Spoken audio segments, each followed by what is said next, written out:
Welcome, COOP Norway's Board of Directors.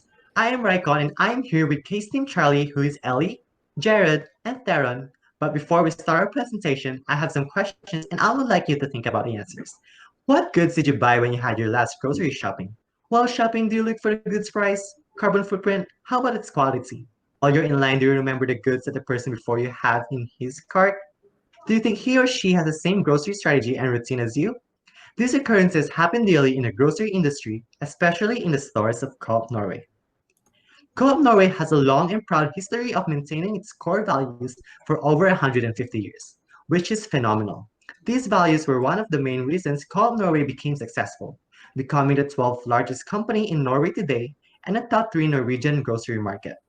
However, issues starts to arise. More consumers have begun to have busier lives. The online environment kicks off the grocery market and e-commerce activity increases. However, Coop Norway desires to tackle these trends head on. Therefore, the company's problem is, how can Coop Norway develop for future success? As you can see displayed, here are some recommendations we have come up with at the end.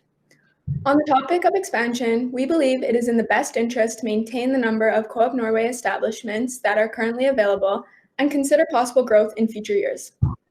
Your market targets a wide range of consumers, but could grow to include more lower income customers if certain prices were lowered or additional products of a cheaper nature were added. The marketing mix should be to diversify products and to track the success rate and sustainability footprint of each.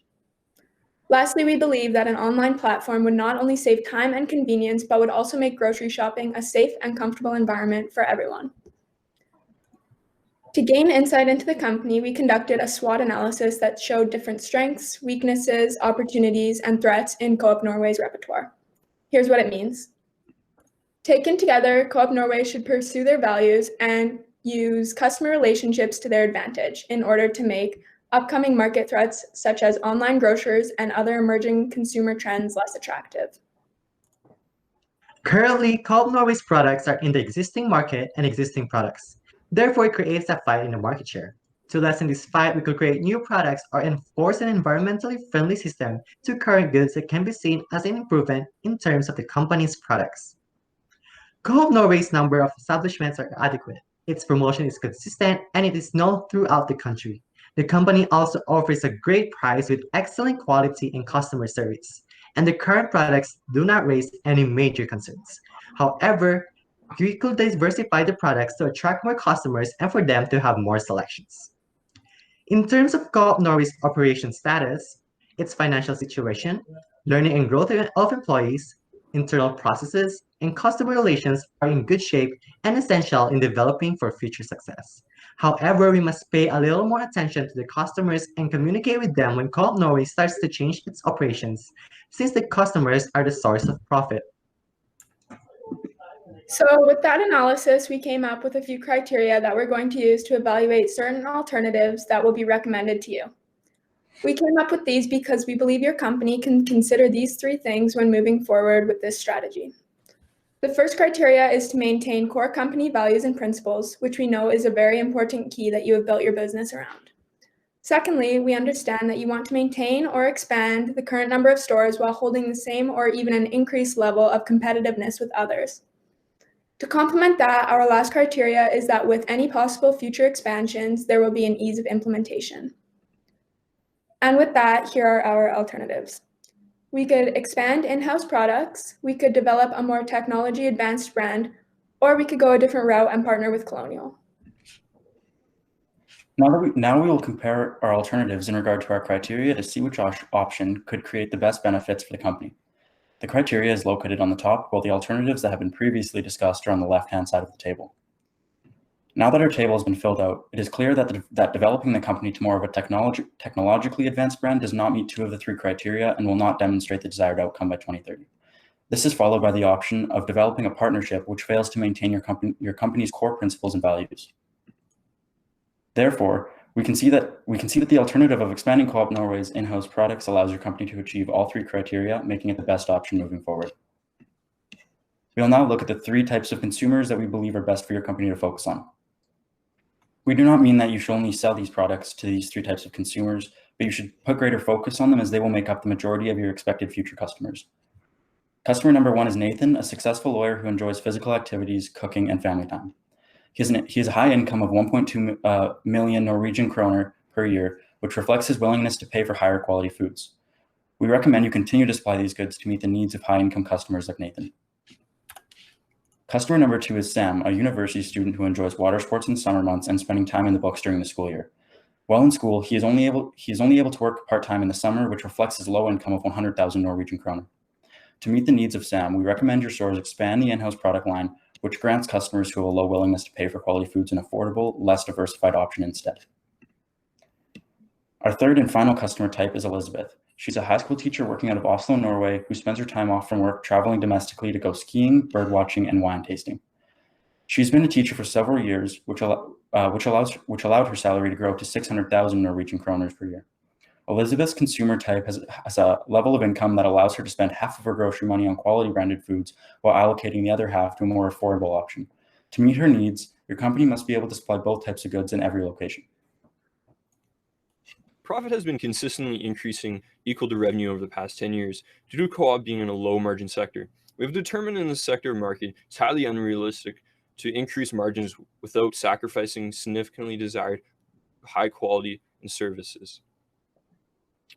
Co-op's growth has ranged widely from 8 to 1.1% within the last 10 years, though it has had an average growth of 2.8% within the last 5 years. While this may signal growth, Norway's had a very unpredictable inflation rate within the last 60 years, which is the last 5 years hasn't had an average of 2.78%, which demonstrates the company is only growing at the average current rate of inflation. Due to this, we've created a 9-year, 3-step process. We've developed a strategic plan to drive forward co-op success in 2030. We have calculated this plan should be funded exclusively by profits of the company. We believe that if 5% of 2018's profit was deducted from yearly dividends and other companies' profit payouts, then this would be a suitable fund for this plan. This would be approximately 787.5 million Norwegian krones over a 9-year period. This is assuming an average of 87.5 million krones per year is going to be spent. This may seem like a considerable portion, though this is an investment on the future growth of your company. As time continues, your profit will increase, thus lowering the percentage that these expansions will cut into your profit. We believe that it is your best interest to cut the 5% profit in order to invest in the development of your in-house products. We have split the process into 4 steps. The first step is developing a new brand. The second is modifying your current brand. The third is developing a tracking system. And lastly, shifting 100% towards sustainable products for your top tier. Stage 1 is dedicated to creating a low-cost option and starting to shift your current in-house brand towards a high-tier brand. The first 2 years are dedicated solely to shifting the trend towards the shifting trend of low-cost options, which will develop a low-cost brand to satisfy individuals wishing to spend less by going to cheaper alternative stores. By developing this option, it creates extra revenue, as people would typically not shop at your stores, but now have an opportunity to. Year 3 is the start of modifying your current brand to a reputable, high-tier brand that will satisfy the ever-growing demand for high-quality, locally sourced food. And the main goal of Stage 2 is finalize the shift and develop a tracking system over 3 years for all high-tier products. This tracking system will allow every consumer that purchases your high-tier brand to see the process that their food was created through a simple app. This allows them to complete the process with more transparency, which will create trust, openness, and will result in more valuable products. Year 6, in the final year of Stage 2, will launch a research campaign to ensuring all high-tier products are locally sourced, animal cruelty-free, and carbon neutral. The final 3 years is implementing the plan started in Year 6 of transitioning all sources to be locally sourced and carbon neutral and animal cruelty-free. Strategies such as sourcing new suppliers, supporting current suppliers, and modifying their current process, technology development, and many other strategies can be explored and implemented. Key performance indicators that we've developed for this plan are defined under the following. These indicators range from topics of finance, customer experience, store process, purchasing logistics and trends, and staff learning. Each of these sectors have been has specific frequency intervals that they can be evaluated to determine the effectiveness of the plan. After consultation with risk managers, we've determined 4 potential risks that co-op could face with this plan, ranging from financial to strategic to hazard and operational risks. The risk that is most consequential is the strategic risk due to its medium impact and unlikelihood. though we do not believe that the current trends towards online resources will overtake physical locations. If we are wrong, the company will be able to develop new online processes to fit future demand. Though these risks have been identified, we've developed solutions to mitigate each of these risks and minimize impact. The main purpose of this presentation is to answer societal questions of how people are going to think and believe and what they're going to want in 2030. These are tough and difficult questions. To answer those and develop a rationale for that answer is very difficult, though we believe we have done that. We believe that society will progress forward wanting sustainable development, while also having ability to choose and live their own lives. We believe that society will shift forward and will not shift forward to an online solution by 2030. Rather, they'll focus on sustainability due to social pressure and other factors. In 2030, we strongly believe that people will want to have personalized human experiences rather than bleak technology-filled stores. In the vast majority of cases, people would rather be identified as an individual than a statistic. This applies the same to other human experiences.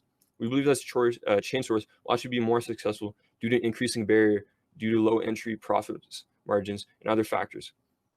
Chain stores have the capital to fail in several locations with low impact, while small businesses result in bankruptcy due to their low capital to fund new locations.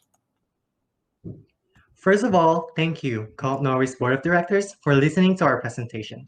Each of us in Case Team Charlie desires COOP Norway to flourish in the future with the arising consumer, market, and technology trends. Selling more various goods and upgrading your current products to be more environmentally friendly will attract and interest more customers.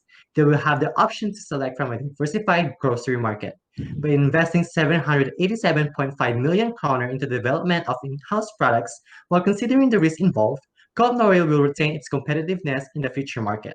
So next time you go grocery shopping, keep in mind that everyone has their own needs and style when grocery shopping, and COOP Norway's variety of good selections is there to accommodate these needs. With that being said, we are now opening the floor for questions.